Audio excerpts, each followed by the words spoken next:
Hello everyone.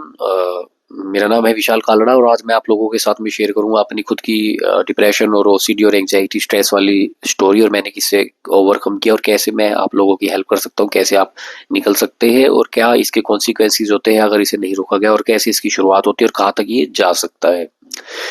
मैंने 4 साल stress depression और एंजाइटी और ओसीडी से सफ़र किया है। बचपन में ही मेरे को फील होता था, सिम्टम्स थे। अब मैं उस चीज़ को देखता हूँ तो जैसे मैं विचारों को बहुत ज़्यादा सोचता था, मैं सोचता रहता था, मैं आँख बंद करके लेट के सोचता रहता था, लेकिन मैं कॉन्शियस थिंकिंग नहीं करता था। मैं सोचता नहीं था, मैं सोच का हिस्सा बन जाता था जो मेरे दिमाग में चलता था। मतलब कि अनकंट्रोलेबल माइंड में जो चीज़ चल रही है मैं उस चीज़ में घुस जाता था।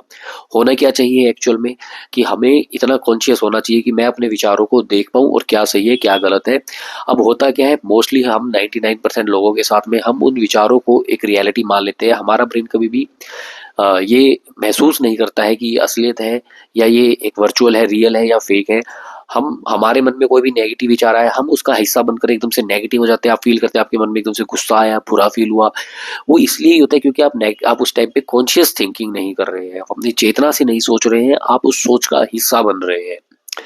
अभी इसके कॉन्सिक्वेंसेस बचपन में नहीं दिखते हैं, जब आप छोटे होते हैं इसकी शुरुआत करते हैं, इसके कॉन्सिक्वेंसेस बाद में दिखते हैं जब आप बिल्कुल ही नेगेटिव और मायूस रहने लगते हैं, सैड रहने लगते हैं, डिप्रेस रहने लगते हैं।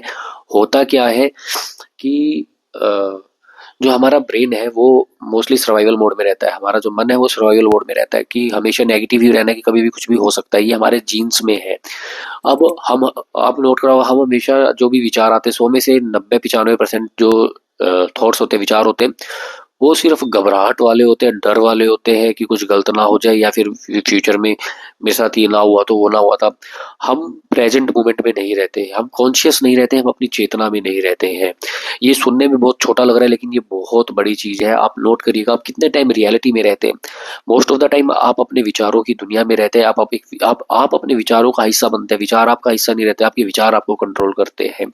और जब लॉन्ग टर्म में यही नेगेटिव विचार चलते रहते हैं तो आपके अंदर इमोशंस नेगेटिव होते जाते हैं। तो जो भी ऐसी बीमारीज होती है जो ऑटोइम्यून डिसीजेज बोलते हैं, जो हमारे स्ट्रेस की वजह से होते हैं, मैं बोलूँगा जैसे डायबिटीज़ हो गया या जैसे कि थायराइड हो गया, ये जो भी बीमारी है मोस्टली ये सारी स्ट्रेस की वजह से ही होती है। और मैंने बड़ी मुश्किल से इस चीज़ से अपना पीछा छुटाया और मेरे अंदर भी सिम्टम्स आने लगे थे। मुझे भी बस ये लगा लो मैं उस स्टेज पे पहुँच गया था कि मुझे भी बीमारियाँ जकड़ सकती थी। उससे पहले मैंने अपने मन को समझा। मैंने समझा कि मैं मेरा मन नहीं हूँ, मेरे विचार नहीं हूँ, मैं अपने विचारों को देखता हूँ। जैसे एकदम से किसी कोई ज़्यादा नेगेटिव सोच लेता है, एकदम से वो पैनिक हो जाता है। तो जब आप अपने ब्रेन पे, अपने मन पे, अपने मन को कंट्रोल करते हैं, अपने दिमाग की एक्सरसाइज करते हैं, तो अब आपको रियलाइज़ होने लगेगा कि अब आप एक थर्ड पर्सन हो। आप आपके विचार नहीं हो, आप आपके मन नहीं हो, आपके मन में जो विचार आया वो आप नहीं हो, आपके मन का आया हुआ एक विचार है। आपको ये चीज़ क्लियर होने लगती है, तब आपके अंदर पैनिक अटैक नहीं आते, तब आप बिल्कुल पेशेंस और शांत फ़ील करते हैं। आपको एकदम से गुस्सा नहीं आता, एकदम से आप हड़बड़ा नहीं जाते, बौखला नहीं जाते और किसी भी तरह का आपको स्ट्रेस नहीं होता उस मोमेंट पे। सो इस चीज़ को निकलने का सिर्फ एक ही तरीका है, जो मेरे लिए मेरा जो पर्सनल एक्सपीरियंस है वो है मेडिटेशन। और मेडिटेशन का मतलब ये नहीं है कि आप सिंपल एक क्लास ज्वाइन करिए और उसमें 1 घंटा रोज़ वो करिए। आपको एक अपना वे ऑफ लिविंग चेंज करना पड़ेगा। आपको माइंडफुल रहना पड़ेगा और आपको एक्सरसाइज तो करनी पड़ेगी अपने माइंड की। आपको अपने ब्रेन की एक्सरसाइज तो करनी ही पड़ेगी। डेली आपको खुद ऐसे-ऐसे चैलेंजेस देने पड़ेंगे, बुक्स पढ़नी पड़ेगी।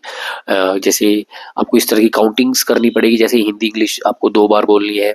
इस तरह से माइंड को चैलेंज देने की आप उस टाइम पे, उस मोमेंट में, प्रेज़ेंट मोमेंट में आ जाए, आपकी अवेयरनेस बढ़ जाए, आपकी माइंड की एक्सरसाइज हो जाए। तो आपके चेहरे पे आप नोट करेंगे धीरे-धीरे ना, जो जो हम लोगों का ना जो स्ट्रेस में रहते हैं उनका चेहरा ऐसे रहता है, ऐसे सोचते रहते हैं हम, लेकिन फिर हमारा चेहरा बिल्कुल स्ट्रेट हो जाता है। हम क्योंकि उस मोमेंट में होते हैं, हम ज़्यादा सोच नहीं रहे होते हैं, हम खुशी फील कर रहे होते हैं उस मोमेंट में, हम ब्लिसफुल फील कर रहे होते हैं। सो आप माइंड की एक्सरसाइज शुरू करिए। जब हम बॉडी की एक्सरसाइज करते हैं, आप 1 महीना कंटिन्यू बॉडी की एक्सरसाइज करिए, आपकी स्ट्रेंथ बढ़ेगी, आपके अंदर आपको लगेगा स्टेमिना आ रहा है। तो आप उसको 10 दिन छोड़ दीजिए, दोबारा आपको लगेगा यार मेरी फेस स्ट्रेंथ जाती जा रही है। तो ये एक एवर मतलब ये हमेशा के लिए ज़रूरी है, चाहे वो बॉडी की हो, चाहे वो माइंड की एक्सरसाइज हो। अब बॉडी की तो वीकनेस दिखती है, माइंड की वीकनेस के सिम्पटम्स यही होते हैं, जो आप और मेरे जैसे लोगों के साथ में होते हैं। और इसका जिम अवेलेबल नहीं है, बॉडी के जिम्स हर जगह अवेलेबल है, माइंड के जिम्स अवेलेबल नहीं है। सो क्या करना पड़ेगा? माइंड को ट्रेन करना पड़ेगा। अगर आपको मेरी हेल्प चाहिए तो मैं आप लोगों की हेल्प कर सकता हूँ। मैं अपना व्हाट्सएप नंबर डिस्क्रिप्शन में डालता हूँ, आप मुझे कॉल करिए, व्हाट्सएप करिए, आप लोगों की मैं 100% हेल्प करूँगा। Thank you.